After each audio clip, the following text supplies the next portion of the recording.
At Potomac State College. I'm happy to fill in a pinch.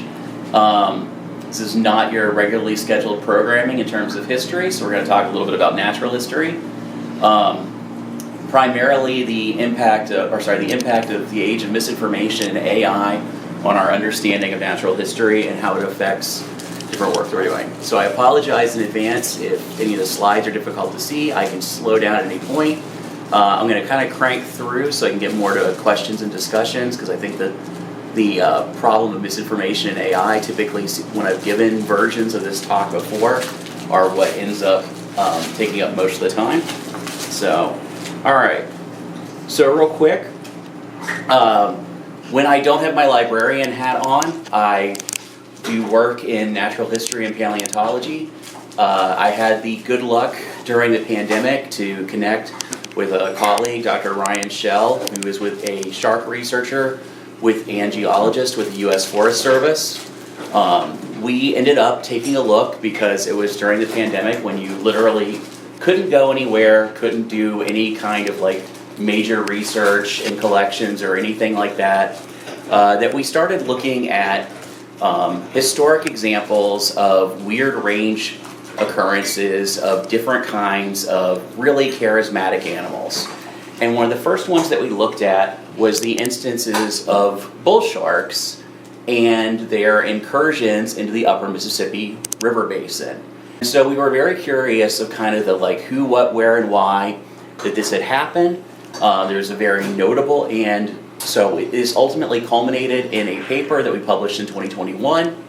The paper was very well received.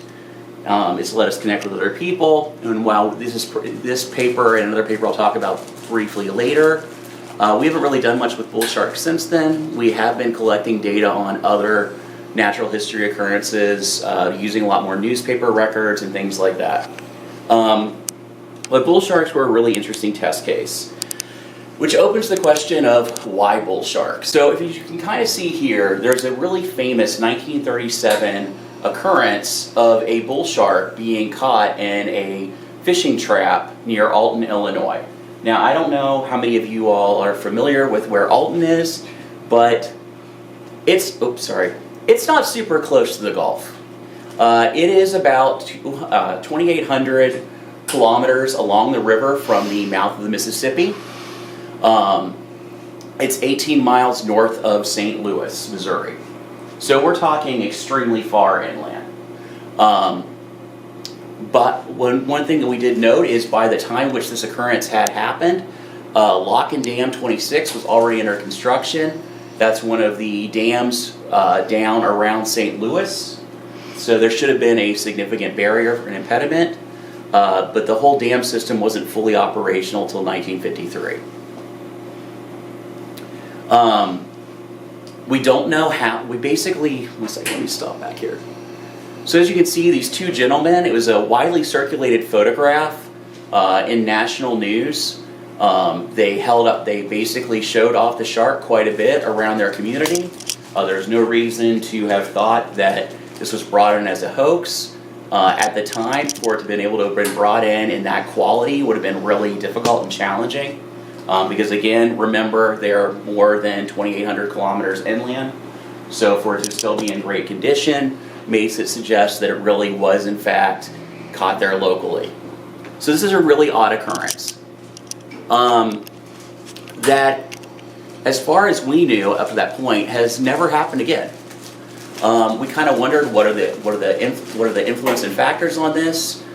We have other examples of bull sharks making similar incursions inland, including all the way up into the Rio San Juan Basin in Nicaragua.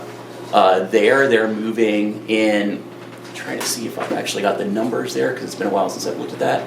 But it's basically an equivalent, if not longer, distance than going up the upper Mississippi River Basin. We know that one of the things we also consider is there could be an issue of swimming speed or basically forming a major barrier. However, we can see that both juveniles and adult bull sharks are able to exceed the swim speeds of large freshwater fishes. that regularly pass through the lock and dam systems as they currently stand, such as carp, gar, sturgeon. Many of these are not what we consider fast-moving fishes, and yet they still can make it through the system. Furthermore, when they began to do additional studies, we found that bull sharks do actually get a good bit in other river systems, but with the exception of the instance we have in Alton, we're not aware of major freshwater incursions in North America, within the continental U.S. The one thing that was speculated was by researchers who did investigate this in '77 was that temperature fluctuations could be a major barrier. The one thing it's hard to see the slide there. So if I look down, it's easier. So one of the things that they looked at is the major temperature variations that they faced. Sorry about that. I get thrown when I'm trying to look between the two. But basically, what I'm trying to get at is in '37, the temperature fluctuations that seem to be allowable for bull sharks to move through, the temperatures were at higher temperature, so it may have been something that allowed for more northward movement within the Mississippi River Basin. 1 second. So again, how widespread is this behavior? So we do know of some substantial examples of far inward incursions in freshwater by bull sharks. The examples that we usually see are in the tropics, as I've highlighted there, across Lake Nicaragua in Central America, the Amazon River system in Peru and Brazil, the Zambezi River system in Africa, as well as rivers all around the coasts of Australia, Fiji, Indonesia, India, etc. So it's a very rare occurrence. Where it's more common, it does seem to be more related to temperature. We do still see some pretty decent northward incursions, especially with increasing water temperatures. On the far left, I know that it's completely indiscernible there, but it shows movements of bull sharks based on eDNA data into the Tombigbee system in Alabama. So that's quite a bit, if you're familiar with the Tombigbee, that's quite a bit inland. As well as we do often see around the Potomac and Patuxent, but typically not further inland than St. Mary's County, which if you're familiar with the southern Maryland, St. Mary's is not very far inland, not very far up the river system. You're still in a highly brackish environment. You're talking about the Chesapeake Bay and the rivers off of it. Yeah. So it's not where you wouldn't expect them because it's still a fairly brackish system. Things that might drive bull sharks upstream, these are all things that we try to understand to explain the '37 occurrence. Typically chasing food as well as refuges from other predators. Bull sharks, while they're fairly large, are not the largest sharks in their environment typically. Especially when they're juveniles. One thing I forgot to mention, I get thrown when it's kind of hard to tell between the two, is that the individual in Alton was a juvenile. It was basically around a mid-size. It wasn't anywhere near reproductively mature. We have seen also that other members of their genus, such as blacktip sharks, also will seek refuge in slightly less saline waters. They have a really high tolerance for freshwater that we don't usually see. Things that can be favorable about moving into freshwater, the high discharge rate tends to bring a lot more prey and fluctuation. Again, the salinity difference tends to filter out your predators, and there's also a little bit less variation in water temperature in a freshwater environment as you're moving up of it, and again, no competition. So for example, when we talk about competition and sizes, if you can kind of see right there in the middle, that's the size of an adult bull shark. This is from the Indian River Lagoon system where there was a study conducted, and you can see that the bull shark is a little bit smaller than a tiger shark, a good bit smaller than the great hammerhead. These are the other big predatory sharks that live in its environment. So even if you are an adult bull shark, you can find a lot of advantages just going up river systems. But again, imagine if you're an immature bull shark, if you can avoid being in the same waters as other bull sharks, tiger sharks, hammerheads, much better for you. So a big question then comes to mind of, well, if this is a natural behavior and it's not a hoax, how old is the behavior? That's something we thought that we could go get back into the literature, consult historic documents, etc., try to look for past reported occurrences, maybe look for indigenous stories, maybe evidence of sharks with indigenous materials. And what we found is, we found one report from 1882 that allegedly there were so-called Cenozoic or mammal age shark teeth found in some of the Illinois basin within the different gravels. Unfortunately, none of these shark teeth were illustrated, and the specimens could not be relocated within any of the state collections. My collaborator Ryan had already visited them, as well as made contact to see, could we get photos. Nobody could find any of these. As in the audience, we have Nate Van Bracken, who's a paleontologist at Eastern, can attest. Some of the late dinosaur age shark teeth could easily be, if you weren't a super specialist, you might just misconstrue them as being modern sharks. So we don't know if these things were misidentified. And the other very real thing that we noticed that comes up within the Illinois and Michigan basin is there is a strong desire for trading coastal predatory teeth as a big extra-regional trade. So things from croc teeth, big shark teeth, etc. So we don't know if these even were modern bull shark teeth in the Illinois basin at the time. We don't know that they weren't just something that got deposited there from extra-regional trade by indigenous peoples. So again, the other thing that's unfortunate is these teeth that are cited but not actually well figured in some of these archaeological reports. When we reached out to the different institutions that actually should have that material in their collections, nobody has these specimens either.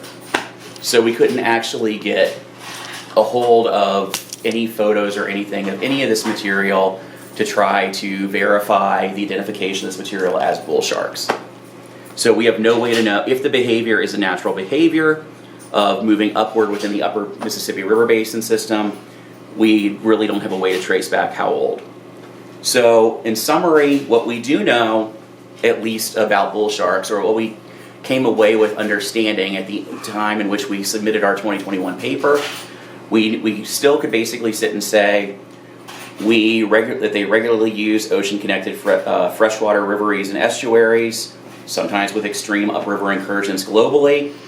If we can believe the Alton occurrence, which we could not find a reason to dispute it, they're actually capable of significantly moving into these systems as well, even when it's slightly more temperate. We do suspect that niche partitioning may play a role, because when we do see movements of these bull sharks into extremely far inland and freshwater, they do tend to be smaller juveniles and immature individuals. Things we still don't know is basically, again, how old is the behavior? Is it an ancient behavior within the species? We just don't have the right age deposits to examine this at all. We don't know if post-ice age sea level drops play a role. We don't really understand how common extreme upriver incursions are. We were hoping that the same team that published the 2019 eDNA study would be doing more work like that. They were planning to do that, but ended up with funding cuts, unfortunately, because they were wanting to study eDNA in the lower Mississippi River Basin and see how far up they could document bull sharks moving in the lower extent. But they didn't have funding, so they couldn't keep going. And then the other question is, have we even done enough to be able to detect them? which the reality is we really don't know. Okay, but why does this matter? Which is the big question, especially in why am I talking about this for a history club? So, it's been known for a long time that bull sharks could go in quite a bit into our brackish water systems, etc., and they tend to hug the bottom of the water. They like to swim fairly close up, and that creates a lot of fear for people. People have incredibly high levels of fear and anxiety around being in the same water as sharks. It creates a lot of panic. In fact, one of the first major news breaking occurrences of a shark attack was a bull shark attack in Matewan Creek in New Jersey. That there's a lot of suspicion that it actually was a bull shark, but it actually was that attack in Matewan Creek is what inspired Peter Benchley to go on and write Jaws, which we can pretty much attribute Jaws for the highest peak of anxiety that we culturally have around sharks. Interestingly, before Jaws, if you look back at a lot of pop culture, sharks don't really feature in too much until after World War II. And the reason for that is if you think about the average American's exposure and experience with sharks is fairly limited unless you're living in a coastal environment.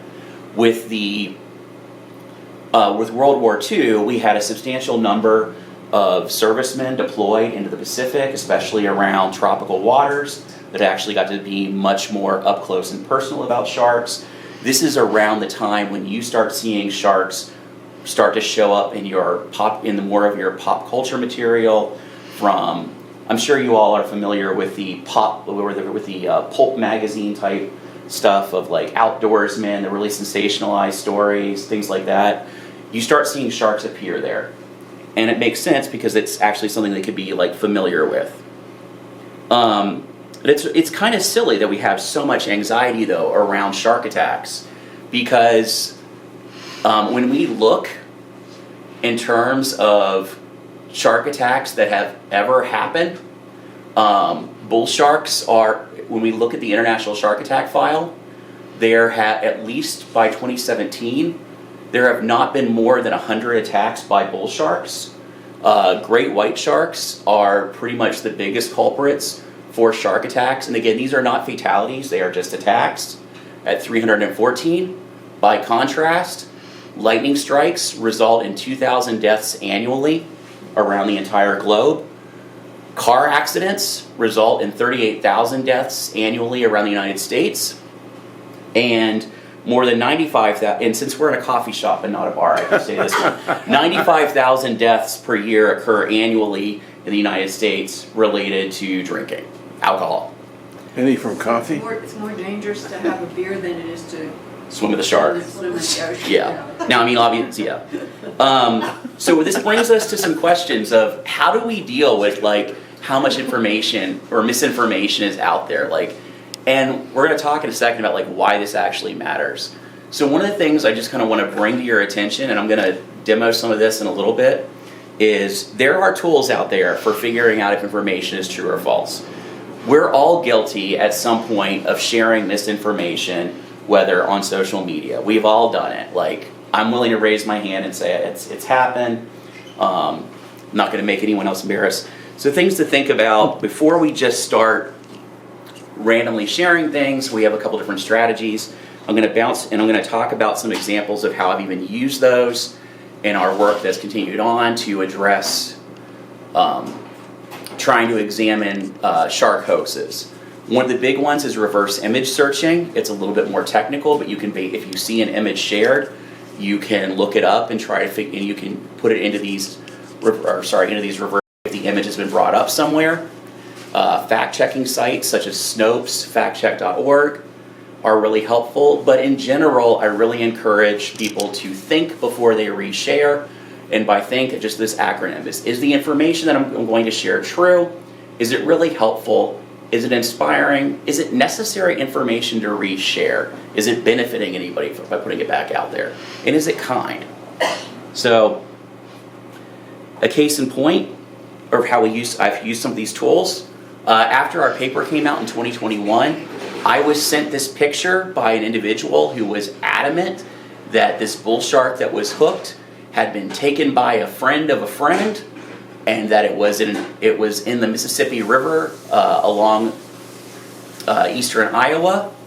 I was very dubious because this is the actual like size of the image as it was sent to me, and anyone here who's a little bit more tech savvy, like that's a really weird framing for the image by the fact that like, you know, it's not like in a normal landscape portrait, whatever. It's very weirdly squared off. What I found is I turned right around because I'm an inherently very skeptical person. I plugged this into TinEye, which is a free reverse image searching tool, and immediately turned this same image back up as being a still from a popular YouTube sport fishing channel based out of Texas. I was able to pull the original video back up and see like, okay, this image actually really did originate from there. The image that's been sent to me is a hoax.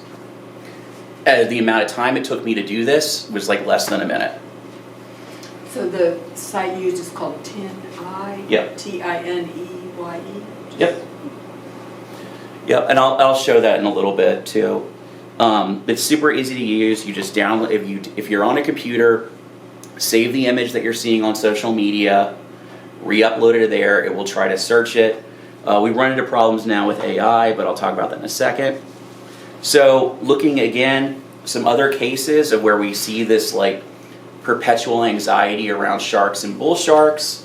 One of the things that also gets really confusing if you're trying to identify definitive bull shark stories is a lot of times juvenile bull sharks look like many other species, these small-bodied adults of other species within the same genus. And as well, when they're all small, they tend to closely resemble each other. Probably the most commonly confused are black-tip sharks. And so, for example, when we had in 2008, there was an instance where a 2-foot-long shark was found in Grand Traverse Bay in the Great Lakes. It ended up being a juvenile blacktip shark. Blacktip sharks do not have the same range of salinity tolerance that bull sharks do. So like that one pretty much could right out be figured out. Like somebody has pulled and dropped this off up here. There's no way this animal swam that far inland.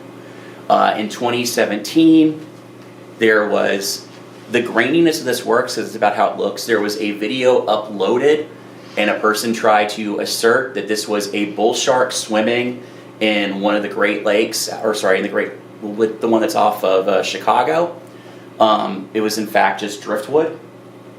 Like Fish and Wildlife professionals went out reporting because it was causing such a frustration on social media and actually saw the exact same driftwood out there. And then in 2021, on a boat ramp in the Ohio River, I believe this was,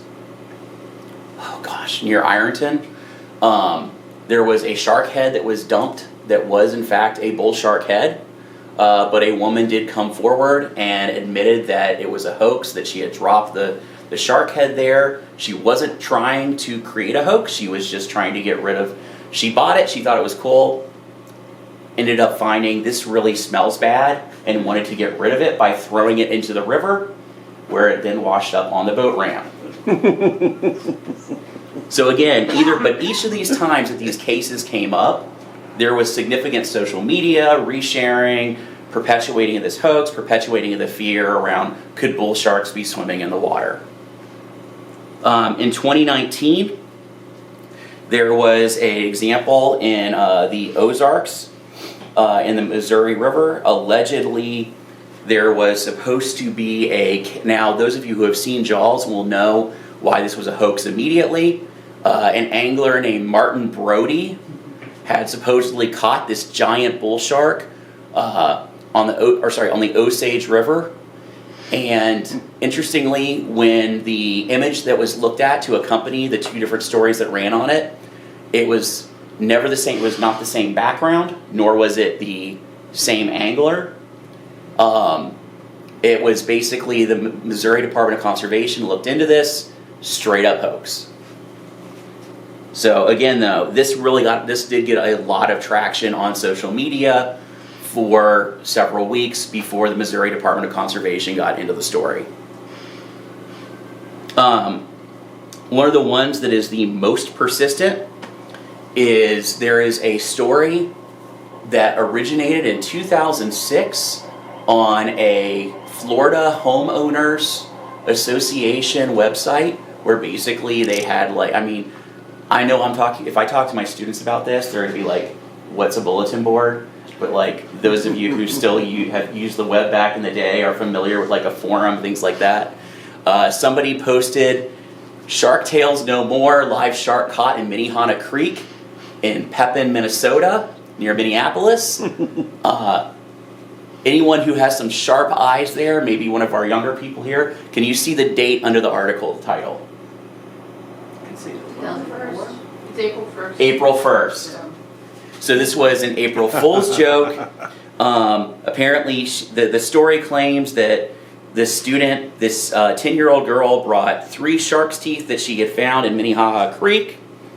When they went out there, and supposedly when DNR went out and they investigated, they found live sharks living in the Minnehaha Creek and Pepin under the ice flow that they argued must have come in with the floodwaters from Katrina and Rita. But again, this is all just an April Fool's joke. You would think that this would have ended there and that we would never hear about it again. So this actually joke persisted and went all around the internet, where it was actually called out on one of the local newspapers, the Republican Eagle, on July 5th, 2006. So it was an extremely persistent rumor that as the author of that writer wrote, this lasted at least 3 whole months. And you would think this would be the end of it, that we'd never hear about it again. In 2008, this story was repeated on a Midwest angler fishing forum, treated as absolutely serious, and basically continued to reemerge. Somewhere in the consequences of that, the story from the forum got repeated onto a blog as though it was in fact a factual occurrence. And, shouldn't bother us too, whatever. But by 2016, we actually see a person who had a background in shark fisheries, etc., claiming that, I don't know, whether it's true or not, but there seems to have been isolated incidents of bull sharks being found in the rivers in Minnesota. And by 2020, we see an ABC News report where the deep inward incursion of the sharks is reported as fact. Sharks are no stranger to the Mississippi River. In fact, this is the first time this is believed in the trial. They were referring to an incident that was happening in the lower Mississippi River basin. They actually cited as fact, during the fall of 2005, bull shark teeth were found in Minnehaha Creek. Scientists concluded that these did indeed belong to a juvenile bull shark. So you can see how this went from 2006, April Fool's joke, 15 years forward, getting incorrectly cited as a factual occurrence. And again, of course, causing all kinds of panic. Now, in the age of social media, we see all kinds of stories pop up. And it's super easy to create these hoaxes. So for example, we have Whiting Dam, we have Bluestone Lake, West Virginia, in a Kentucky lake, Lake Washington. These sites, this is again why some of the tools I'm going to talk to you about in a couple minutes are important. For example, this is one that was generated through a prank news site called Breaking News 365. All you had to put in was basically sign up with any of the things. You could put an image that you wanted, a story and a headline, and the way that it would reappear on social media. would make it, especially back in that time when all you would see was the little image blurb in the story. Oh, this looks like it's really being reposted from a news story, and then it would just go crazy everywhere. So these are some really obvious cases, pretty easy ones to debunk. Even researchers aren't immune. So by this, I'm referring to myself and Dr. Shell. So we didn't only talk, when we were talking about the debunking in various occurrences, reports of sharks in the upper Mississippi River Basin, when we ended our paper, we were left with obviously the account from Alton, Illinois, which is still assumed to be valid. But there was another account that actually was in the scientific literature, which is that supposedly in one of the intake valves of the Rush Island power plant near St. Louis, Missouri in '95, a juvenile bull shark was allegedly found. We reached out to fish and wildlife professionals, including the state ichthyologists. We were directed to the Illinois state ichthyologist to the Missouri state ichthyologist, who was supposed to be currently investigating this case. He spoke. The two of them spoke with each other, and then came back. And the information we were given was, "Oh yeah, I did look into the Rush Island account. It is verified." Turns out there was some miscommunication, and what he was actually trying to convey to the other state ichthyologist is that he was in the process of investigating it. After significant effort to get a hold of images that were taken by the Army Corps of Engineers at the time, as well as significant efforts to try to track down the reported individuals who were in the original report, he was able to conclude that it was not a bull shark, in fact a shark-nosed shark, which have no salinity tolerance whatsoever. Additionally, despite the fact that this got into the scholarly literature before us,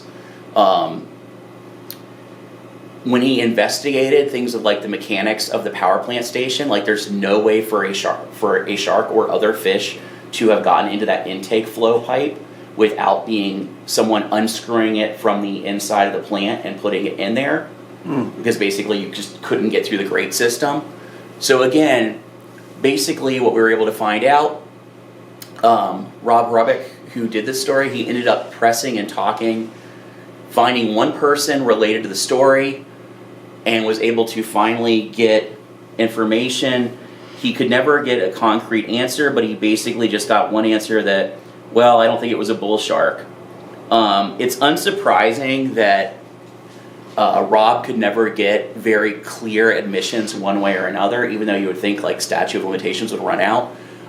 Messing with as I'm sure you can imagine, messing with any of the in-kind of like operations of a power plant carries some significant like criminal penalties. And so what we basically learned is, our one other occurrence more recently of a bull shark that far up the Mississippi River system was untrue. So we wrote a subsequent paper with Rob, basically looking at some of the additional occurrences that we had investigated, and also making a point to say, we were wrong about this one, here's why we were wrong, and basically mea culpa. That said, the Alton one still stands. So again, circling back to why does this matter? Shark populations continue to remain in sharp decline since the 1970s. Especially, this is really tied in with the release of Jaws. There were substantial shark extermination campaigns carried out along the coasts. There's a lot of panic. There's also different global trade in sharks. And so basically, it's hard to get people on board with wanting to save sharks when they have this idea that sharks are this big, scary, nasty predator that's swimming in their water and going to come up the water and get them. The reality is, bull sharks especially are not as aggressive as they're often made out to be. Now, please don't go jump in the water and harass sharks, as you should leave any large animals alone, whether they're predatory or not. I know, Sharice, you do a good bit of traveling. What is the most, out of the things that people get injured in parks out west, what animal is like most commonly the cause of that? Bison. Yep. And so here's the thing. You're seeing all the things on the news about the bison, don't pet the bison. Virginia runs a campaign ad, come visit Virginia, it's for lovers, and they've got a picture of a bison calf nudging people through the car window. So just to throw that in there. I know, right? But I've also done like a shark dive with great whites, and it didn't have, they were curious about us, but they weren't trying to eat us. Yeah. And I've been in other dives with different sharks, they're not, you're at their level, you're not food. Yeah. They don't know what you are. Yeah, so and what you can't see here is this is basically, this woman is in the water, or sorry, this photographer is in the water with a pregnant bull shark. It's curious, but for the most part, not causing much of a fuss. Again, leave sharks and other big animals and small animals alone though. Like, people just want to mess with everything. We literally had an incident this summer where our head of facilities on campus had to send out an email asking people to like stop trying to pet the baby deer that kept trying to live behind the bushes next to like our main admin building. It's like, people just stop. So again, the thing is, sharks, like other predatory animals, if you push them too far, you're more likely, or other big animals in general, you're more likely to end up with a really serious, grievous injury. Sharks already have the negative reputation, so they're gonna get penalized for this. Again, sharks have more complicated lives than we realize. This is an article that was published earlier this month. It turns out bull sharks actually have very complex social lives, including pairing off, and also sometimes going in groups up to like 5 or 6 individuals, hanging out, just doing different things, not just related to prey seeking, but just like regular cruising, that they like to apparently pair up or group up with the same sharks. So again, they're like other large animals. They're not just roaming around mindlessly planning to like kill everything. So they like to have friends. So again, why this matters. The other thing, the reality is, shark stories generate a lot of social media buzz. It's incredibly salacious. It taps into this innate fear that we have of big predatory animals and scary things in general. Jaws did not help. And we see on social media that often you are rewarded for creating content that gets clicks and eyeballs regardless of whether it's true. So if I started running a story right now about, I don't know, the most insane thing you could think of, it will get traction. I can start getting people to follow and click the page. What I can also do is purchase ads, is basically take advantage of the ad revenue system within Facebook. And as long as my content gets as much traction and movement as possible, I'm making money. And especially if I'm while the amount of money may seem fairly small in the US, a lot of these big ad click-through revenue type pages are run overseas in countries like Indonesia, etc., where that seemingly small amount of money is actually a huge amount of money. And so this is one of the things that's really heavily responsible for the proliferation of all kinds of crazy stuff that you see on the internet. Most recently, I ran into one of these pages that was a West Virginia history page where they were using AI-generated images, but they figured out a specific niche that would get reshare. And this is usually the people who put together these sites. It's not just one it's not just one page they have. They're running hundreds of these pages. You'd often see things like, who here has seen, my autistic son made this quilt, and it has like, Piedmont, proud and forever, or things like, I'm sure we've all seen this on social media at some point. It's like the same kid, or if you reverse image search the kid, it's like from a stock photo, it's been reposted in. AI just makes this so much easier. And it's like, you don't even have to, it's like they're not even needing to worry about linking to a product and selling from there. The ad revenue of their content being reshared and what they're making off of being content creators is enough right there. So again, we need to be mindful of these things that we encounter on social media. Is it really being posted by someone we know? Is it actually truthful? Why this matters? We run into this landscape, especially nowadays, where our understanding of the truthfulness of information is badly eroded. So again, we really want to be trying to create a landscape that is immune to this. So the things to keep an eye out for. There's a couple different categories. One of them is misinformation. That's information where often we reshare it without realizing it's wrong. This is probably the most prolific cause of fake information being shared on the internet. For the most part, I think even in cases where we ourselves have been guilty of it, people didn't set out to share information knowing it's wrong. It seemed like it was true, I'm going to share it.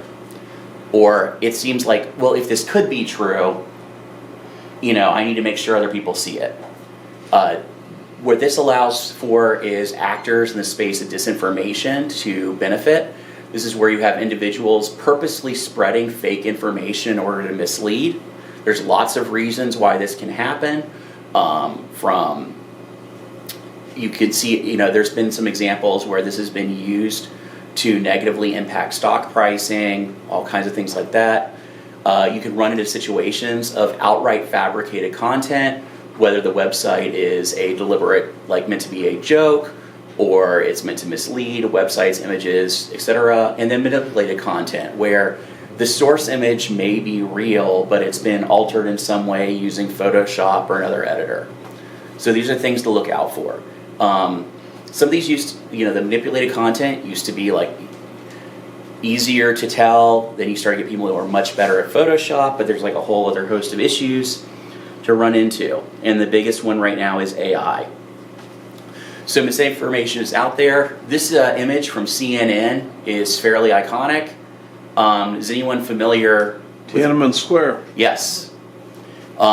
This is an image that you would think that the ghoulish people playing with AI would not want to mess with, because I think it's something that really sticks in our cultural memory.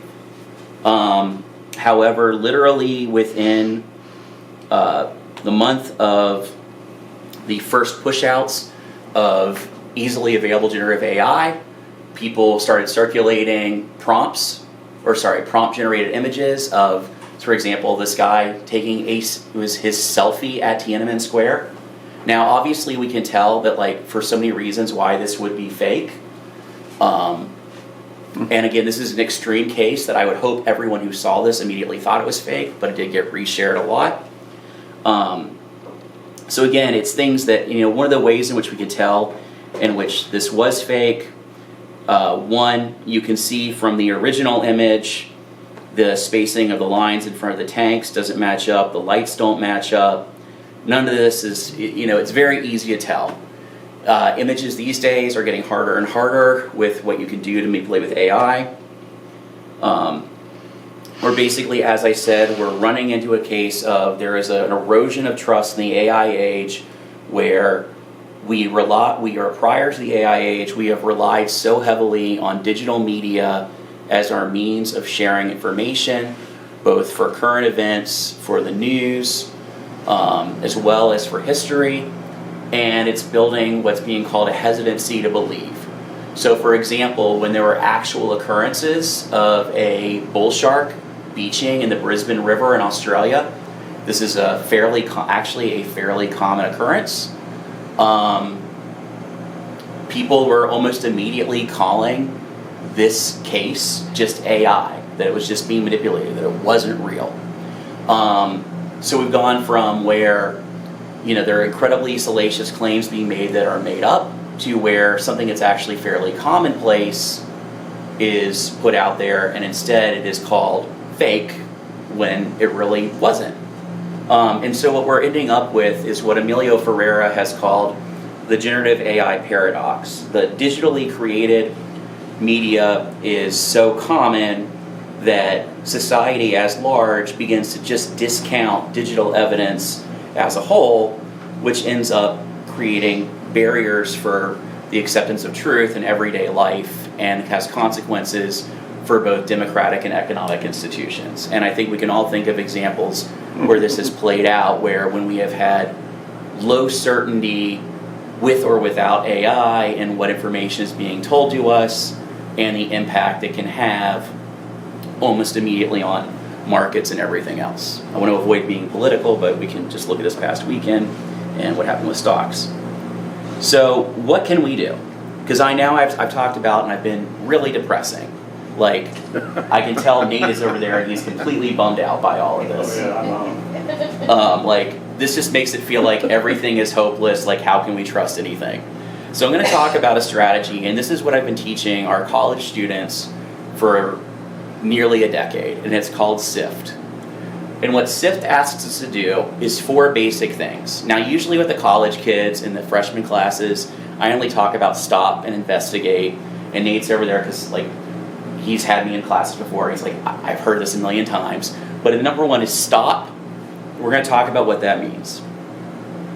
What stop is asking us to do is that when we encounter information, especially information that is provoking a strong emotional reaction that makes us want to reshare and push that information out, is to stop and reflect. Do we actually know where this information has come from? Do we know the website it originated from? Do we know the creator of the information, where its source is? Do we know that this claim is actually verifiable? And what happens is social media kind of encourages this react, not reflect landscape. Because let's be honest, how often have we seen something on social media that just outright made us mad? Like, I'll raise my hand. Like, I've seen stuff that I saw it was like, that really ticks me off. And our first impulse is to tell someone else about it. What you need to do is stop and reflect. What is it I'm looking at? Why am I getting this like really strong reaction? Our next step is to investigate the source. And what that often can be is we need to look at, where did it come from? Who resaid this? Is it just our crazy aunt? Where did they get it from? And actually like try to find out.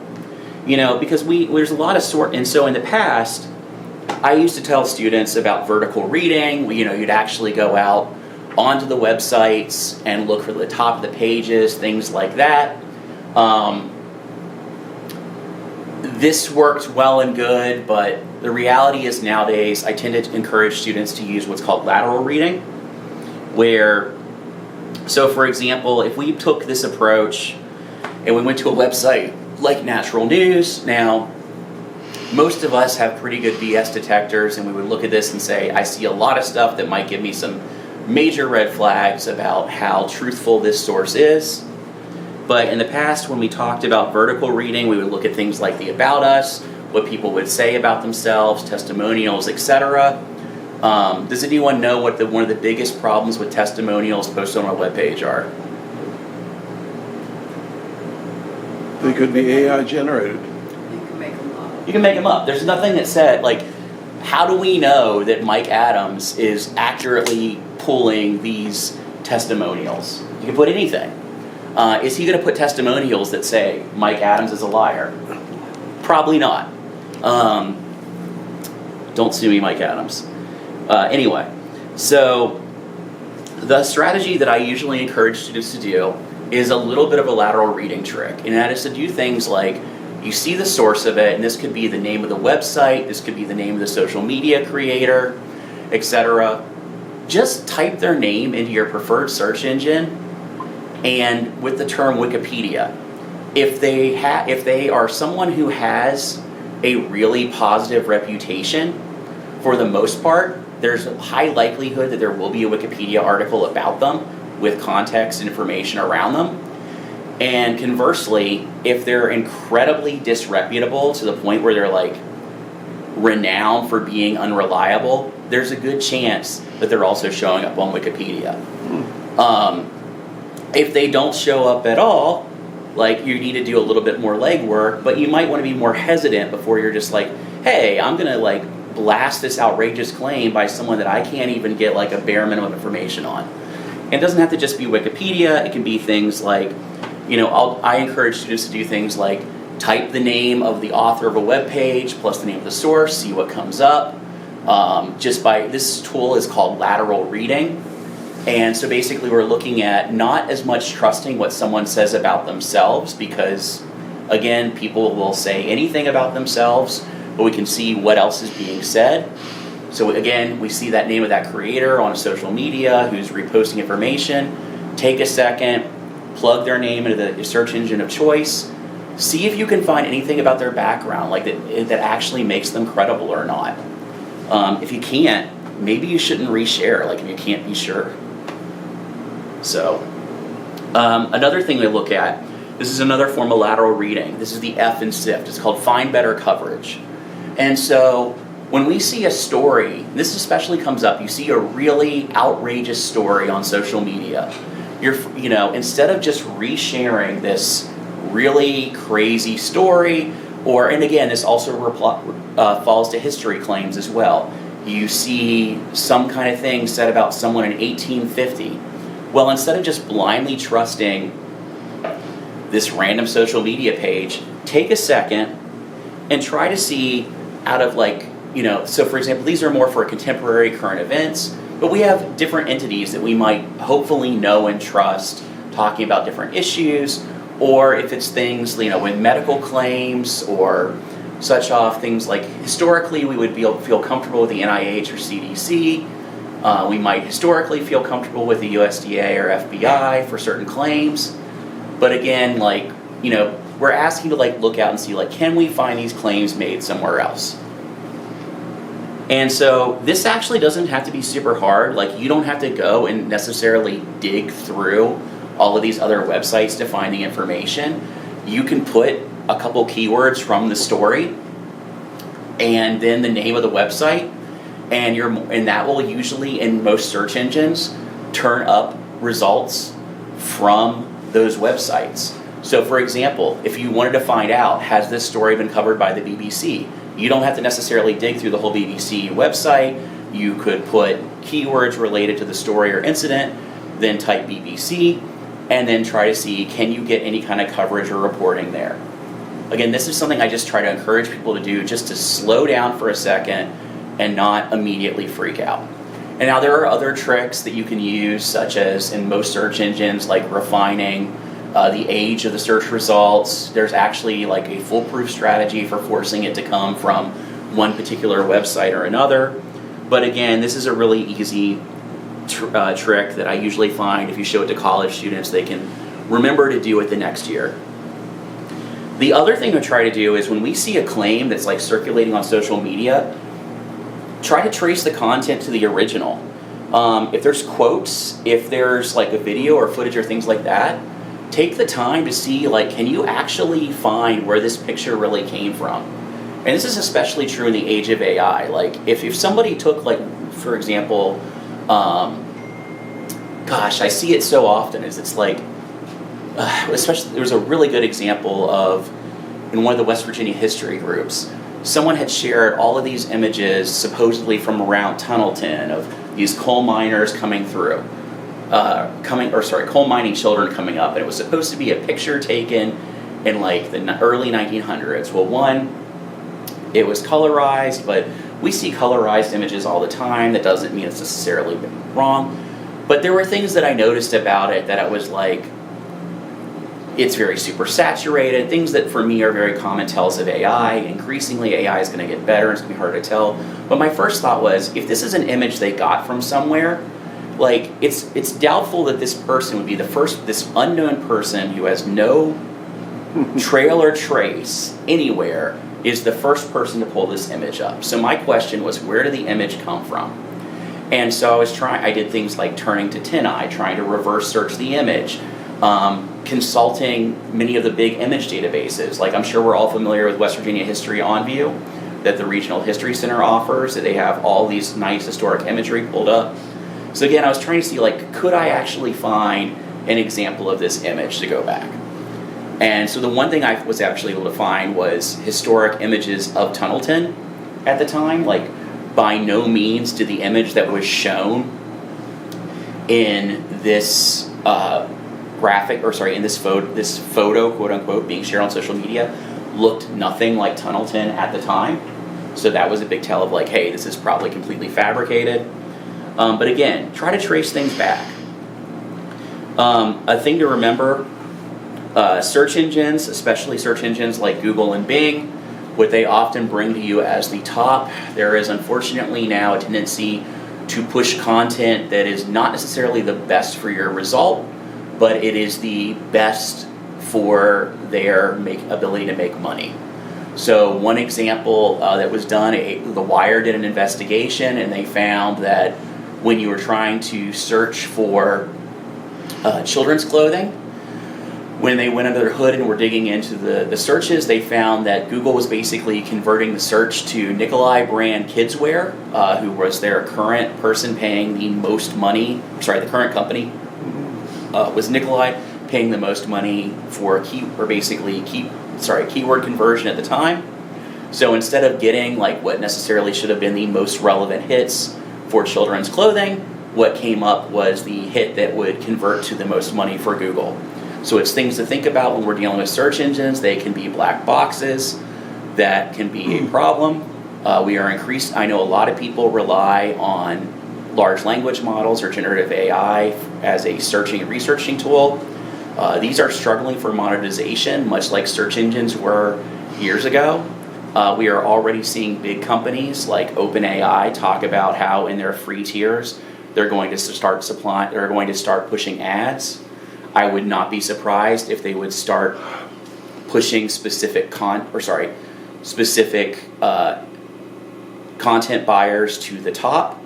We're already seeing in the communities that deal with like how do you make your content visible, discussions of what are the strategies and tricks to make your usually monetized commercial content appear much higher. So again, things to be mindful when we're dealing with the black boxes. My thing around that, I typically recommend alternate search engines such as DuckDuckGo. DuckDuckGo for now continues to try to function as a traditional search engine rather than necessarily forcing delivering content prioritizing content that is monetized.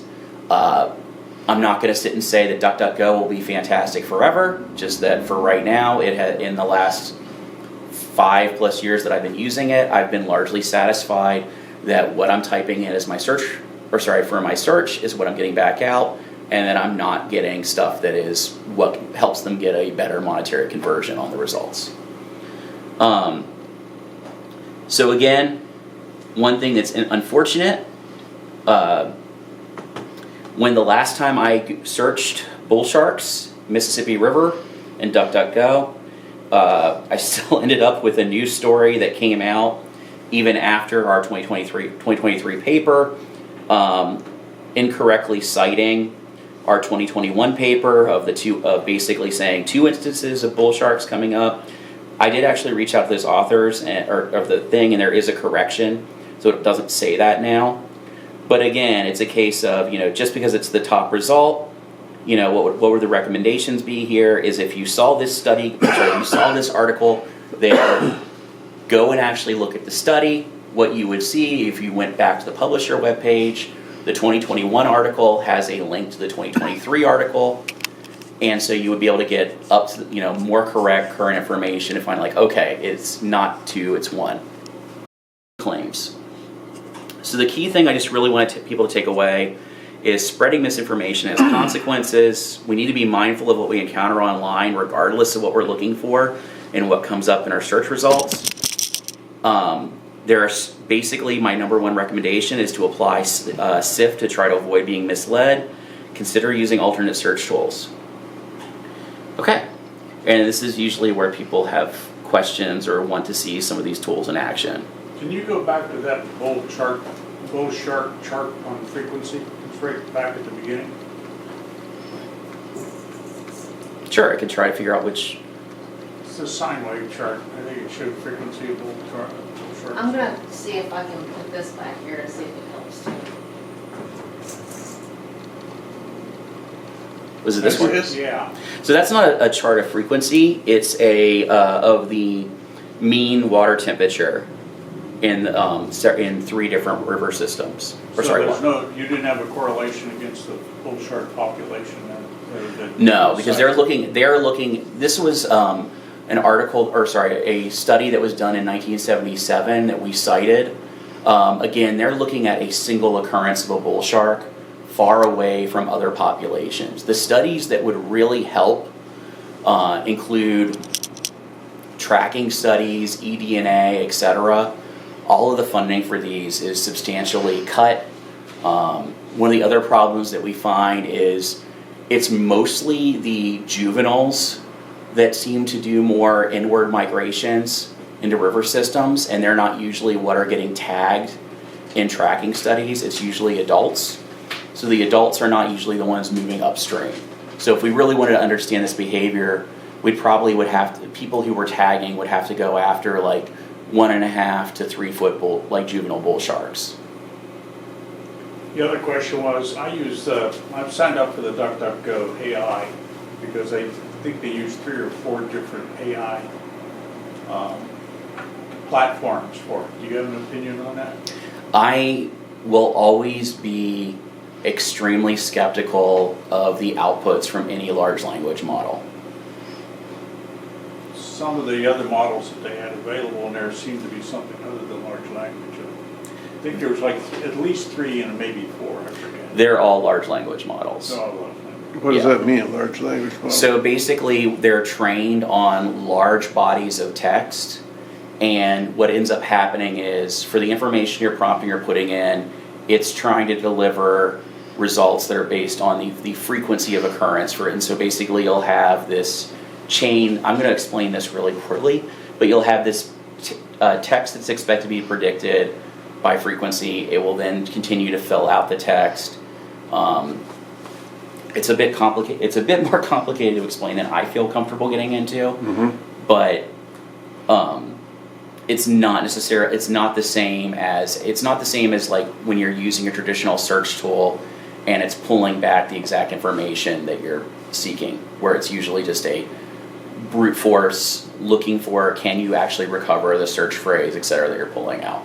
So typically when I use search tools, I tend to prefer things that are in more of a traditional search strategy, where I type in what I want my keywords to be. If the content match can be found in what's been indexed, it will try to pull it back out. I mean, there are strengths of large language models, some of the connections and stuff that can be made. I've, by and large, though, not found a lot of benefit within my own work, and usually I have found any topic I'm extremely familiar with, the outputs from most of the models are not that great. So, like, if you're using it for just like text editing or changing tone or outlining or things like that, I personally don't endorse it. Like, those are probably the safest uses of large language models. I would not use them as a research tool to find information. Is Perplexity a large language model? Yes, but it's also combined with a search tool. Now, I haven't had a chance to play with Perplexity in great detail, but I would suspect it would suffer from some of the... It basically, at the end of the day, it's going to come back to what is the material that the large language model was trained on, what is the information you want to recover in that training material. And so it's the same problem of, the same issue you have with search engines of, is the information you want to recover information that has been indexed by the search engine? If it has not been indexed by the search engine, it is not going to get recovered. And so it's the same issue that we often run into, whether you are looking at things in natural history or history, where if the information itself has not been converted to digital, whether if for some reason it is impenetrable to character recognition and things like that because it's handwritten, which again, there are strategies. That is another area where I do think large language models have potential, is optical character recognition. But that is like a whole other presentation, talk, and discussion. But again, I think it's really important to understand whatever tool you're using. What was the tool trained on? What is the information pool it's pulling from, and where is it getting it? So it's like the less we know, the less. My general feeling is the less I know about what the training data was or what the source material is, the less confidence I have in a given tool. So it's like I'll often tell students, we will use scholarly databases, and they may start with one called Academic Search Complete, because all of the content in Academic Search Complete is full text searchable. So when they put their search string in, whether it is just using a keyword search, whether it's natural language searching, whether they're using the new AI search tools, etc., they know, I remind them of, like, you're not looking to figure out, is what you're looking for something that exists in the totality of, like, human knowledge? Is it information that is inside this database? And I think that that's one of the things that both search engines and now LLMs have been historically bad about, is misrepresenting that they provide access to the totality of human knowledge, when in fact they're providing access to a small segment of human knowledge. So if you use them, you just be mindful of that's what's happening and be careful. Never let, at the end of the day, our human brains are going to be better than any of these tools that we're using. Be careful, be mindful.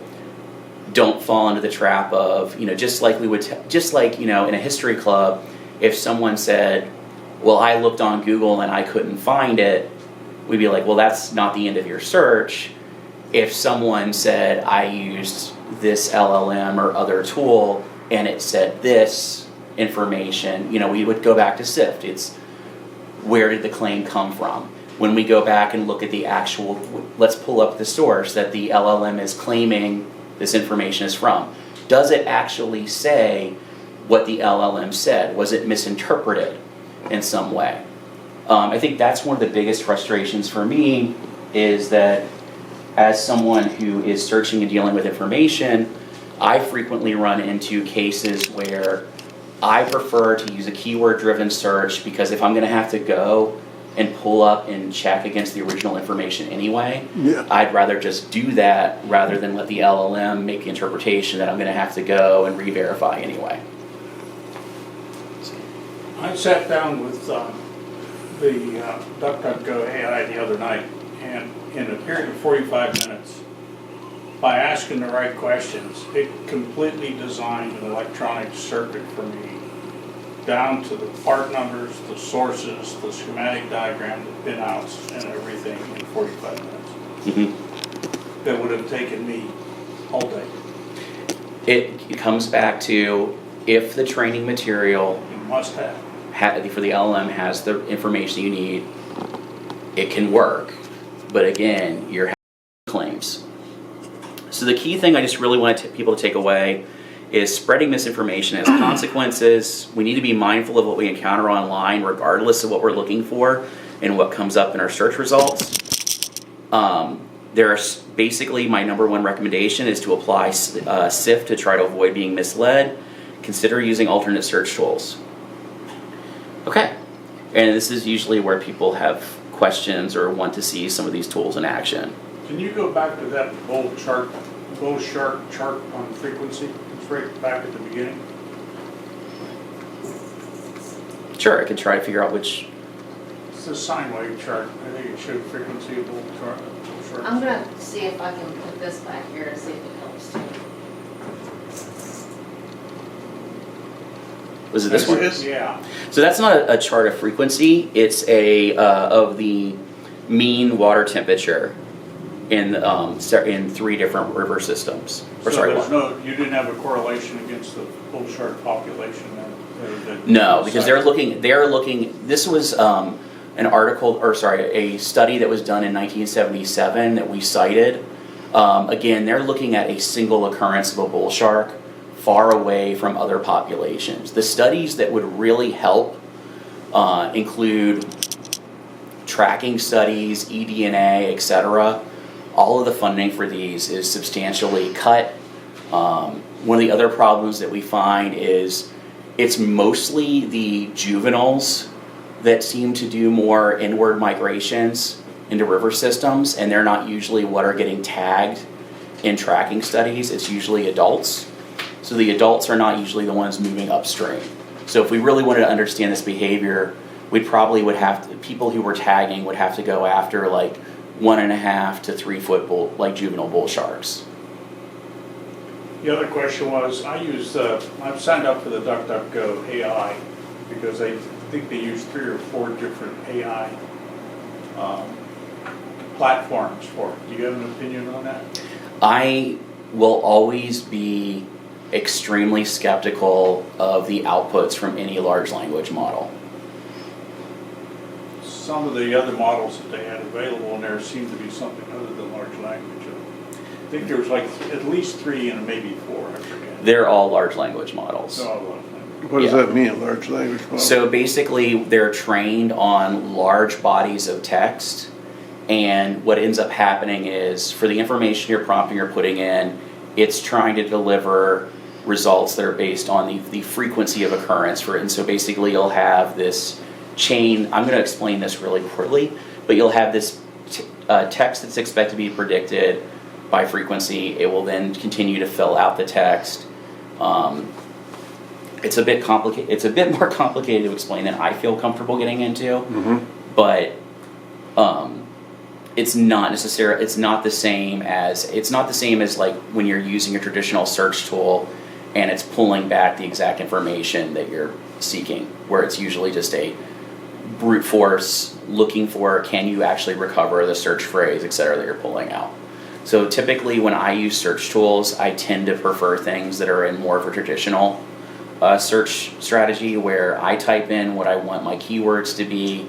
If the content match can be found in what's been indexed, it will try to pull it back out. I mean, there are strengths of large language models, some of the connections and stuff that can be made. I've, by and large, though, not found a lot of benefit within my own work, and usually I have found any topic I'm extremely familiar with, the outputs from most of the models are not that great. So, like, if you're using it for just like text editing or changing tone or outlining or things like that, I personally don't endorse it. Like, those are probably the safest uses of large language models. I would not use them as a research tool to find information. Is Perplexity a large language model? Yes, but it's also combined with a search tool. Now, I haven't had a chance to play with Perplexity in great detail, but I would suspect it would suffer from some of the... It basically, at the end of the day, it's going to come back to what is the material that the large language model was trained on, what is the information you want to recover in that training material. And so it's the same problem of, the same issue you have with search engines of, is the information you want to recover information that has been indexed by the search engine? If it has not been indexed by the search engine, it is not going to get recovered. And so it's the same issue that we often run into, whether you are looking at things in natural history or history, where if the information itself has not been converted to digital, whether if for some reason it is impenetrable to character recognition and things like that because it's handwritten, which again, there are strategies. That is another area where I do think large language models have potential, is optical character recognition. But that is like a whole other presentation, talk, and discussion. But again, I think it's really important to understand whatever tool you're using. What was the tool trained on? What is the information pool it's pulling from, and where is it getting it? So it's like the less we know, the less.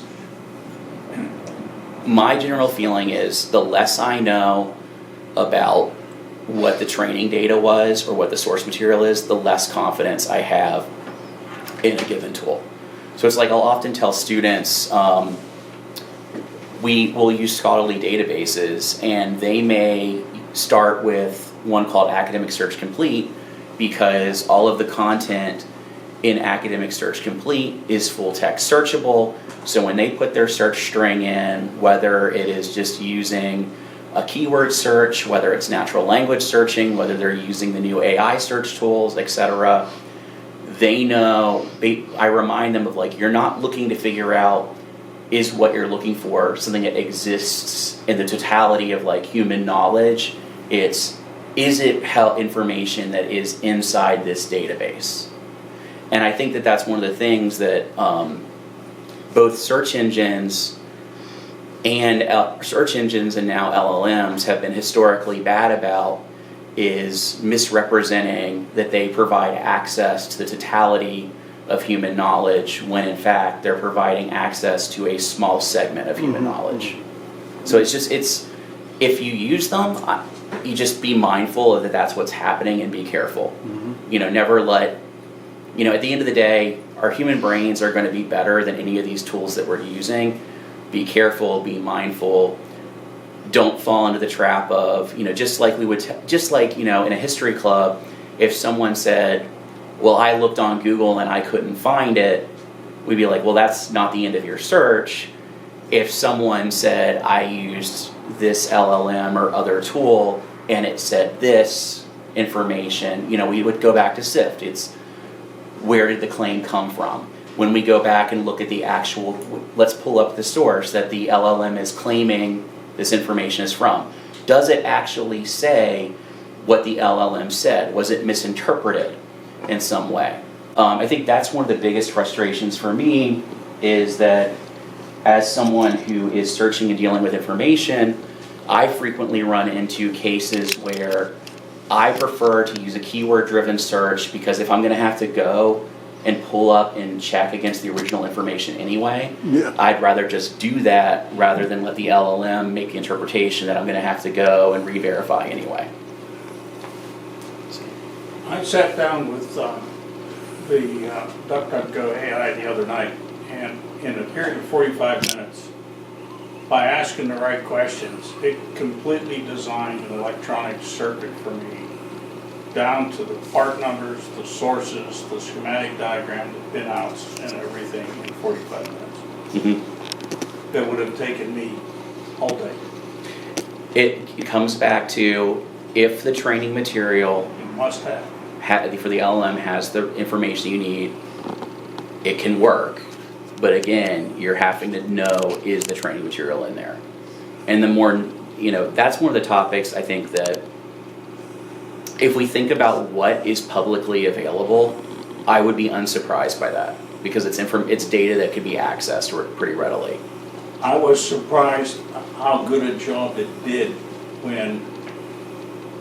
which was a rather complex thing. Now, yet I learned to ask the right questions as we went along. Frankly, I expected the whole thing to fail open, and it exactly did the opposite. I was really impressed with the amount of technical detail that it had as part of its training material. Yeah, the thing to remember though is, that's where you definitely though want to use your human expertise and re-vet over it, because at the end of the day, the LLM doesn't know whether it's right or wrong. It's giving you information based on the frequency of where it's found that information in the training material. In the ideal world, I think the thing that's nice is if you have a niche topic and you can get the LLM to fall into that island of niche information and stay there, as you said, asking the right questions, you can get really powerful results. If you're not careful around that, because it's working on predicting the frequency and occurrence of these things, it can easily end up with information that is just not true. And I see that happen a lot in my areas, but I know a lot of that is the lack of information being available and open to be in the training data. That's one of the things that surprised me, because either the circuit will work or it won't, and it will. Yeah. But if you think about what the training data for that would be and how much of that would be readily available online, that isn't super surprising to me. Okay, especially using Arduino platform. Oh yeah, well you're talking about a whole host of, not only, where the hardware is open source, and there's going to be plenty of diagrams, other information, etc. put out there that could be scooped up in the training. Now if you actually did something like deployed one of the small LLMs on your local machine and you put in training data that was specifically just from these kind of manuals, other resources, etc., you would have you could even have greater confidence over, say, just using one of the like generic ones. It's like, I don't want to sound like I'm completely discounting LLMs. It's just a lot of time, like you're talking about a niche case where you're also being thoughtful about your approach. I'm assuming you have some kind of validation step where you're, to examine of like, is this a circuit that actually makes sense as an outcome? You would also likely be the kind of person that historically when using a search engine would apply a lot of thoughtfulness to the results that come out of your search engine, and probably hopefully also when you encounter on social media. That is not the norm for many people. A lot of people are going to take what they throw into a search engine, take what they throw into an LLM, and pull that information back out, take the information that is provided to them as gospel without trying to validate or think through it in any way. I was surprised at the relatively intelligence, so to speak, of the questions it asked me as we went through the process. Is this the type of waveform you want? Is this the type of deal? What kind of the current are you looking at? That came back from the computer. Some LLMs are better about that, some are not. Yeah. I was pleasantly surprised. Yeah. So I think it's just important that we make sure we always come back to our human brains to validate and verify the information that comes out. So. Yeah, I like to do research on the internet, and going back to the beginning in a sense, because like studying Richard III in medieval England, I would have had to go to England to do that research before all this internet stuff happened. But at the same time, like I'll be reading about somebody and they'll mention their husband or wife, and so I'll go and I'll Google that person's name, and it will tell me that person's still alive when they're dead and stuff. So it's like this great stuff, but if you don't know something or sift or whatever, you just have to be very confusing. Yeah. You just have to be very mindful of what you're encountering and what you're looking at. Yeah. I think one of the big examples, and the other problem too, is depending on your LLM, especially the ones that are just tied to the search engine. I especially see this with ChatGPT and with Gemini, is they have a tendency to want to respond very affirmatively. Like they seem disinclined to want to provide, to tell you the information that you are seeking, etc., doesn't exist. There was a case where I knew of an instance that somebody mentioned something. It was the Marching and Measuring Society, and it was a one-off mention in somebody's diary. And there's I knew that this was not a standard genealogical term or anything like that.